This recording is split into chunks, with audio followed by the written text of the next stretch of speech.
An unidentified woman was found dead, and police wanted answers. But everything they needed was in the dirt at the crime scene. And it told the story from the beginning to the tragic end.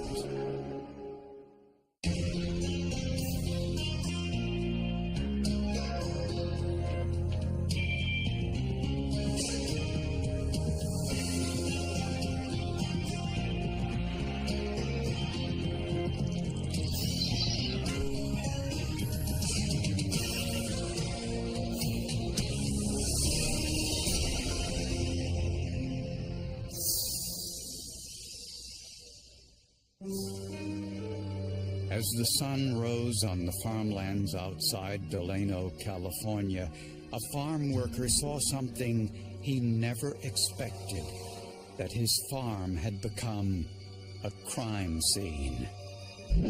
The scene indicated what was a very violent crime. There was obviously strong evidence, even initially, to indicate there was a sexual assault. The victim was a young teenaged girl. She was nude and had been beaten and stabbed to death. No one would have been around to hear any screams, and it was the kind of place where there wouldn't have been just someone driving by, certainly on a dirt road off of the main road. She had no identification, and she didn't match any missing persons reports. Police found a pair of jeans near her body. In the pocket was a keychain with the initial F. And there was some broken jewelry. In the clothing up around her neck, there are pieces of a gold link chain. They're in the clothing and they're on her skin. Crime scene technicians processed an area close to 700 square feet and photographed the shoe and tire impressions found in the soft dirt. Interestingly, there was only one set of shoe prints. The presence of only one set of footprints at the scene, when you obviously know there's been two people, is an indicator that the victim very well may have been dragged from the vehicle. Also in the dirt near the tire impressions were handprints, presumably those of the victim. She had put up a struggle. You could actually see imprints of her buttocks marks in almost a half circle where she had put up a struggle and was fighting. The only way to identify the victim was to somehow trace the keys found in her jeans. It seemed pretty bleak that we were going to be successful in finding the apartment that mailbox key would open and the house key would open, because people are often murdered and then transported long distances. The town closest to the crime scene was Delano. Around noon, starting at the north end of town, detectives tested the key in every apartment building mailbox they could find, being careful not to miss a single apartment complex. They tested hundreds of mailboxes. In the back of your mind, you're hoping that it'll work, but anyone that's a betting person must have known, I knew, that the odds were probably pretty slim that we were going to be successful in finding the right mailbox. We were at this for several hours, enough to get a blister on my thumb. They continued to move south and never gave up, since it was the only real lead they had. Finally, they got a break. The key fit mailbox number 3 in an apartment building in a working-class neighborhood in Delano. That gave me a pretty good idea that I was in the right place. It was kind of exhilarating because now we're moving on to another leg of this case where we have an opportunity to identify the victim. The next step was to test the other key, and it worked in the front door of apartment 3, although no one was home. It is absolutely classic shoe leather detective work. They had no idea which apartment complex they were dealing with, and they just had to go to one after another. The apartment belonged to Christine Hildreth, a registered nurse who worked at the local hospital. When investigators spoke with her, she was able to identify the victim as her 17-year-old daughter, Florence. It is rough. It's one of the hardest things to do in the job, but it's a necessary thing to do sometimes. You have to get this identification so you can proceed backwards, backtracking this victim to track down the individual that's responsible, the suspect. What I can remember being is shocked. I was shocked that something like that had happened to her, and I was shocked that something like that had happened in Delano.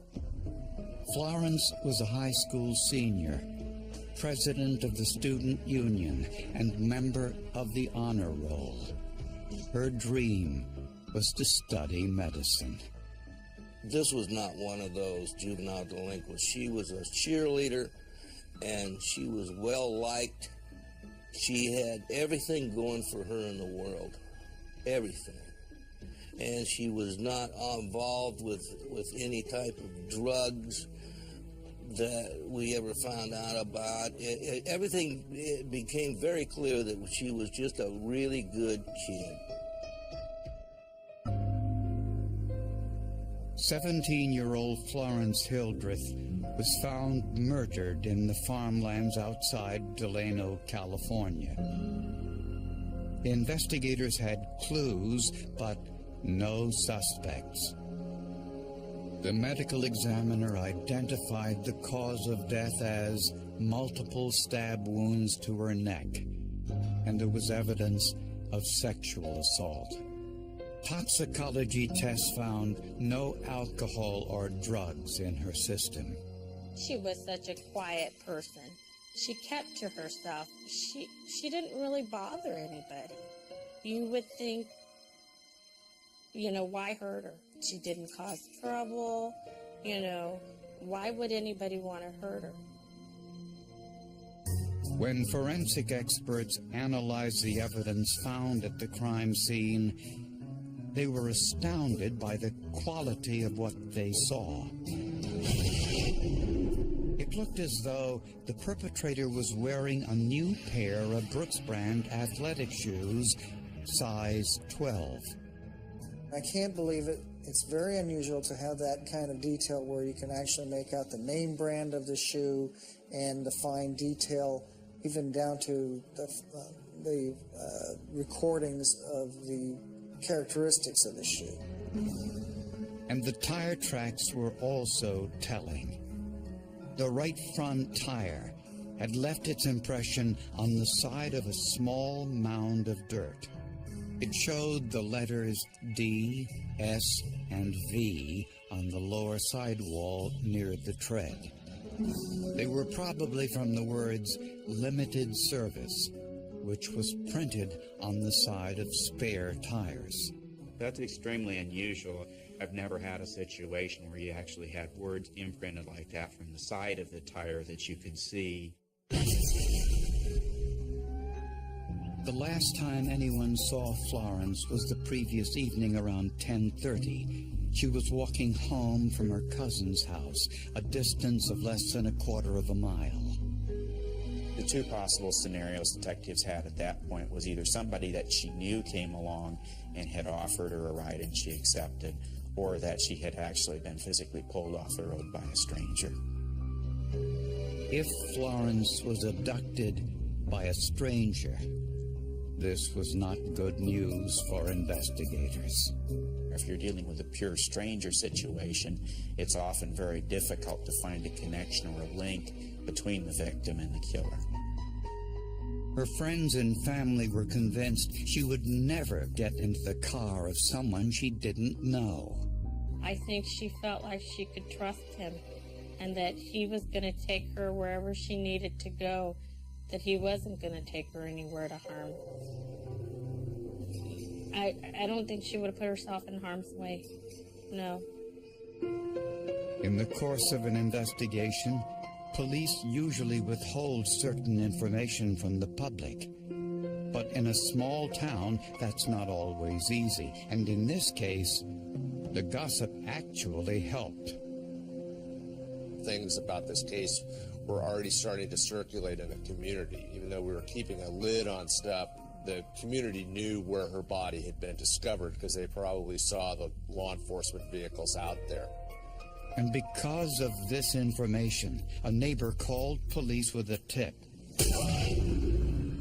She said she was driving on Cecil Avenue, not far from the crime scene, around midnight, and saw a red pickup truck parked along the side of the road. It was distinctive because it had ski racks. Delano's just a farming town in the middle of the Central Valley. We don't even have snow here in the winter, so, most pickup trucks, and there are a lot in the area, are working vehicles, but ski racks on a pickup truck is very unusual. Florence's family knew immediately who owned that truck. It belonged to Rodney Berryman, an unemployed young man who was living with Florence's uncle. Berryman also had a criminal past, with several arrests in Los Angeles for drug-related crimes. When investigators questioned Berryman, he wasn't much help. He denied anything more than just knowing Florence. He denied having her in his vehicle. He just denied everything related to this homicide. He denied that his truck was at the scene, and in fact, he denied he'd ever been on Cecil Avenue, which is hard to do if you're in Delano for any length of time. It's a main drag. When police looked at his truck, they didn't see a spare tire like the one that left prints at the crime scene. And there was no blood inside the vehicle or any other signs of violence.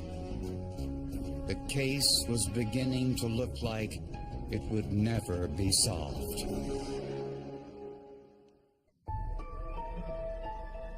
The prime suspect in Florence Hildreth's murder was Rodney Berryman, a 24-year-old drifter with a criminal history. He denied any involvement in the crime. He had not been in the area, the Delano area, very long. He'd come from mostly staying with Miss Hildreth's cousin and residing at that same residence, and had an acquaintance or relationship with one of her female cousins. At first, investigators found no evidence in Berryman's truck that could place the vehicle at the scene. But under the front seat was a clue that could have easily been overlooked.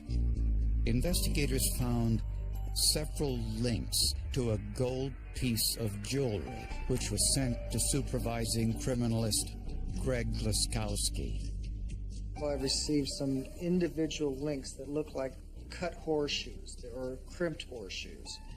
And they appeared to be, they weren't heavy, so it was cheap jewelry, possibly some kind of brass-type jewelry.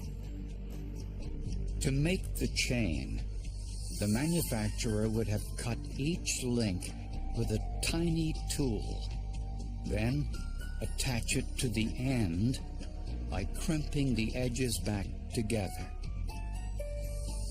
Under a microscope, Laskowski saw the highly distinctive marks from the tool used to cut these links. I'm looking for striations that run across the length of the cut surfaces. The striations on each tool are different. They're created when the tool is made and by normal wear and tear. Laskowski compared the striations on the links from Rodney Berryman's truck to the links on the jewelry found with Florence Hildreth's body. At 50 times magnification, the results were clear. I have things from the victim's body. They have markings on them that are of the same type and made by the same tool that made the markings that made up the necklace. It certainly indicates that the suspect would have some explaining to do. But if Rodney Berryman was the killer, what happened to the spare tire? When investigators searched further, they found one in Berryman's backyard, leaning up against the house. They confiscated the tire, and Greg Laskowski made an impression in materials similar to the soil at the crime scene. He also took an impression of the side walls. I will photograph that impression, my known impression, using photographic techniques and oblique lighting to duplicate the lighting that was observed in the crime scene photographs, and then I make a side-by-side comparison or an overlay comparison. The comparison was remarkably clear. The impressions forming the letters V, S, and D at the crime scene were identical to the letters on the side of Rodney Berryman's spare tire. And numerous scratches on the tire, known as accidental markings, matched in both samples as well. It's as if you win the lottery, the 1 in a million shot. You know, how is it that this limited service tire that you wouldn't expect to be involved in a crime scene is perfectly reproduced and is able to be compared so easily? Rodney Berryman was not told about this evidence. During his formal interrogation, he was asked if anyone else ever drove his truck. He said, absolutely not. When Rodney Berryman says that no one ever under any circumstances drives his vehicle, well, that points pretty strongly towards him being in the vehicle. He was making negative, if you call them negative statements, he was lying to me. And when somebody does that, you let them keep going with that, because the more they lie, the deeper they dig their hole. Berryman looked like he'd been in a fight. I did see a scratch on his face also. I recall seeing a scratch on his face, and I asked him where he got that scratch. And he stated that he had gotten it during a basketball game with a friend of his. And investigators noticed he was wearing a brand new pair of Brooks brand athletic shoes similar to the impressions found at the crime scene. And on those shoes was even more evidence. When I was talking to him, I just looked down at his shoes and I seen some spots on them that looked like blood. Why, naturally, I am very pleased with this. Once again, Greg Laskowski made impressions of Berryman's sneakers in the same material he used for the tire. Again, the impressions were clear. The size, make, and model were identical to the impressions at the crime scene. The accidental characteristics were also identical. And the blood? This was before DNA testing, so analysts turned to a process called electrophoresis. They passed an electrical current through the blood sample, which revealed a unique combination of enzymes. This showed the blood on Berryman's sneakers was almost surely Florence Hildreth's. It was consistent with having come from 0.068% of the African American population, and Miss Hildreth was included within that group. So for pre-DNA testing type evidence, it was pretty strong indicator that it was her blood. Rodney Berryman unwittingly left a generous array of evidence at the crime scene, which enabled investigators to charge him for Florence's murder within 24 hours of the crime. He was a violent individual, what's characterized as a sociopath or an antisocial personality disorder, an individual who believes that basically they have the right to do whatever they want and they don't have to follow any rules, so they can do whatever they want at any point in time, even if it harms another person. One last bit of evidence sealed the case against Rodney Berryman. He denied Florence was ever in his truck. But a thumbprint was found on the passenger side dashboard. It matched Florence's print. That was another one of the things that really ensnared him. He denied that she'd ever been in the vehicle, and yet her thumbprint was there. That obviously can't have been there if she wasn't in the truck. Police believe that when Florence walked home that night, she was simply in the wrong place at the wrong time. Rodney saw her walking home. They knew one another casually, and Rodney offered her a ride. Come on then, I'll give you a ride.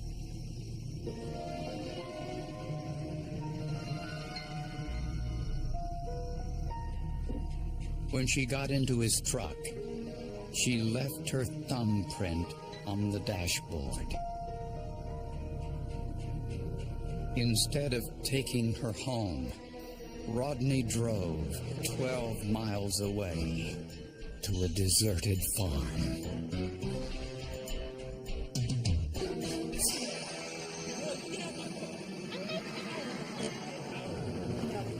The evidence clearly shows a confrontation. When Berryman dragged her from the truck, her necklace broke, leaving several links underneath the driver's seat.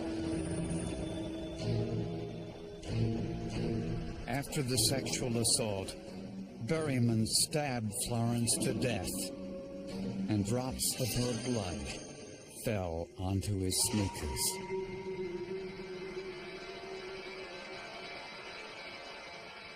During this time, a witness saw his truck in the vicinity and later reported it to police. The next morning, Berryman removed the spare tire from his truck, but left it in the backyard, not realizing its forensic importance. The distinctive tire impression, the shoes, the necklace, the fingerprint, and blood evidence left little doubt as to the perpetrator. She was young, a good student with her whole future ahead of her, and the loss of, someone like that when their whole life ahead of them and a lot to accomplish is, any loss of human life is tragic, but that's a particularly tragic situation. She took a ride from a person that she thought she knew, that she thought she could trust, and he turned on her, He turned on her. It was awful. Rodney Berryman was convicted of first-degree murder. He now sits on death row in San Quentin Prison. The various items of forensic evidence essentially created a web that Mr. Berryman became ensnared in. Forensic evidence was so strong that the jury convicted very quickly, and there really was just no way to explain away all the different forensic evidence. The amount of evidence and the quality of that evidence, I think that's what made it easy for the jury to come to the conclusion that Mr. Berryman was guilty and deserved the highest penalty. If it wasn't for the crime lab on the other side taking what we found during that almost 24-hour period where we were running to find this guy, I don't know that we would have been successful in the prosecution. I still have to say that at that time and at that place, the scientific and forensic work that was done was excellent, and it was correct.